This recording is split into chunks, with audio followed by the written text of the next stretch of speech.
What's up guys, welcome back to another Evertale video. I'm Nevalite, and today I'm going to be bringing you some free to play and new player tips on setting your account up for success. So let's not waste any more time and get right on in it.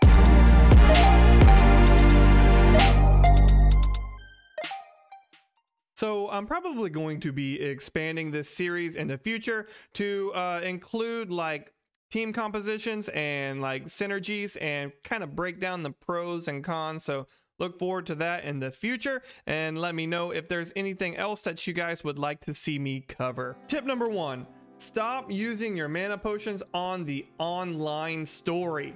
Just stop doing it. It's not worth it. Like, I know how super tempting it is, especially if you're a new account or once a new part of the story releases, to go ahead and dive into the online story and like just do everything you can to clear it out. But if you can see, like on my account right here, I haven't actually cleared it out yet because the only time you should be doing the story is in between events, and you should never, I can't repeat this enough, you should never waste mana potions on doing this, on clearing this out. Yes, you get bonuses, but it is not worth missing out on the event, like the free stuff that you get from the event shops. It's just not worth missing out on. I don't even think it's worth it to use the 25 mana potions on the online story. By doing so, you're not going to be able to clear out like as many events as you normally would be able to. So you're missing out on stuff like XP coins, limit breaks, and all the necessary stuff that you're gonna need. And look, I get it.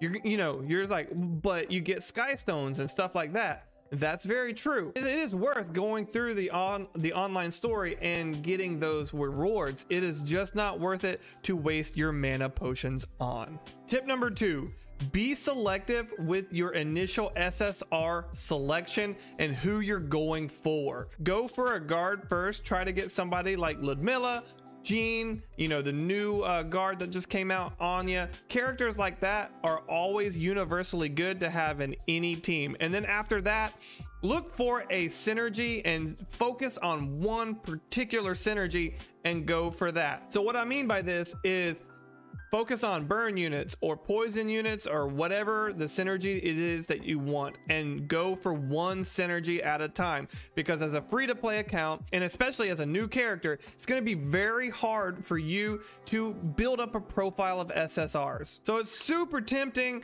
on every banner you see. Like, every banner in this game is going to be tempting, okay? And then you're going to see videos like, oh my gosh, this new unit is absolutely busted, you know what I mean? And then you're going to be tempted to pull for it. But look, if it's not going to be beneficial for your team, just pass, okay? If you don't have the sky stones for it, pass. You need to be very selective on how you summon in this game, especially if you are free to play. Do not waste your sky stones. They are very precious. They're very hard to come by. So like I said, focus on somebody like Ludmilla. She's a very great guard. So if you're watching this video right now and the banner is up and you have, say, 10,000 or more sky stones, pull for her, right? Because she will be beneficial to no matter what team you have. But look guys, don't spread yourself too thin. Focus on a core set of units and build around that. So you can get like some burn units and then focus on a guard, and you will have a really strong team that can clear out your PvE content, and you will be able to get a little bit ways into PvP as well. It is so super important to stop spending your sky stones just aimlessly. Have a plan. Be selective on what banners that you're going to summon for. Write it down on a notepad if you have to, and stick it to the edge of your screen, so when you're tempted to pull on something, you have something right there that says, no, it's not this unit, I'm gonna wait for that unit. It is very important that you follow a plan and do not waste your sky stones. You're gonna pull on a banner and you have like 4,000 sky stones. I can almost guarantee you're not gonna get that unit. I mean, you may get lucky, yeah. I've seen people get 2 SSRs and one 10 pool, but the likelihood of that happening, guys, is very, very small, and you are hurting your account every time you pull on a banner and don't get an SSR. Save your stones. Tip number 3, and that is be social in the game. Make yourself known to the other players in your server. A lot of people who are active in this game are very helpful, and they will provide insight to you if you need it. If you have questions, do not be afraid to reach out in chat and ask a question. Another reason this is very important to do is because you're going to build up a profile of friends. Having a list of strong mercenaries will help you in PvE so very much. This will give you a higher profile of featured units and event stories. This will help you clearing out sages that you normally wouldn't be able to beat otherwise. Join an alliance, make friends. It really will help your account progression out. I guarantee you, if you make friends in this game and you get a higher profile of mercenaries to use, it will help your progress out a lot. Tip number 4, and that is stay away from the fluorite shop. And now what I'm talking about is the fluorite mines. So this shop right here, when you go into it, there is really nothing in this shop that is worth wasting your mana on, save for a couple items. So when you look at this shop, you will see that it has an SSR weapon. That is 100% definitely get. That is definitely worth wasting some mana on getting. It will help your account progression out.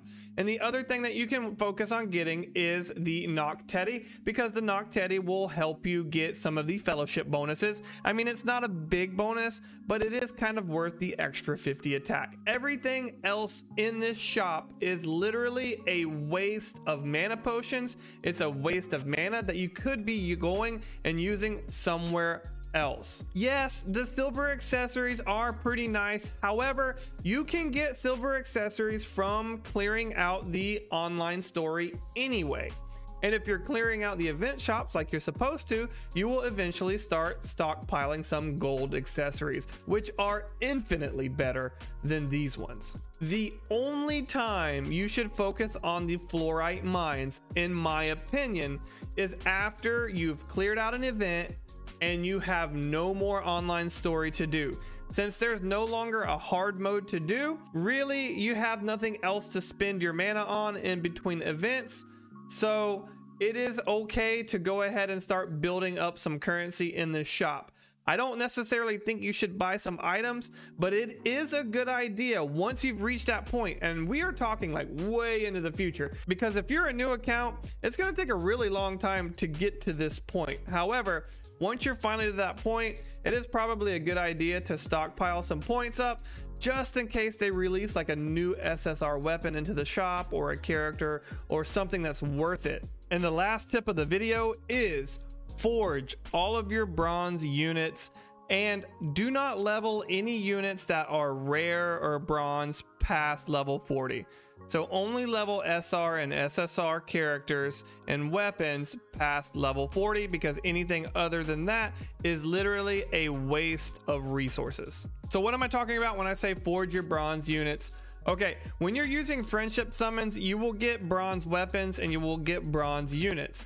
And it only auto forges duplicates if you have that option selected. So you still kind of need to go back into this menu here, the forge menu, and go down and select all of them and go ahead and forge them, and you will get more rewards. There you go. And the second thing I'm talking about is in the power up menu. When you're going through your units and you're leveling up your units, if it's silver or bronze, do not take it past level 40, because anything after that, you're wasting character and weapon experience tokens, limit breaks, and all of that. And really, the reason why you want to stay away from this is because the stats on silver and bronze units are so much lower than SR and SSR. Like, SR units have like double the stats of a R unit, and an SSR unit has like quadruple the stats or something like that, something crazy like that. Okay, so it's really not worth leveling and investing in anything that's not at least an SR unit. So if you're wasting experience tokens or limit break potions or anything like that on a character that is not SR or higher, you're really hampering your account growth,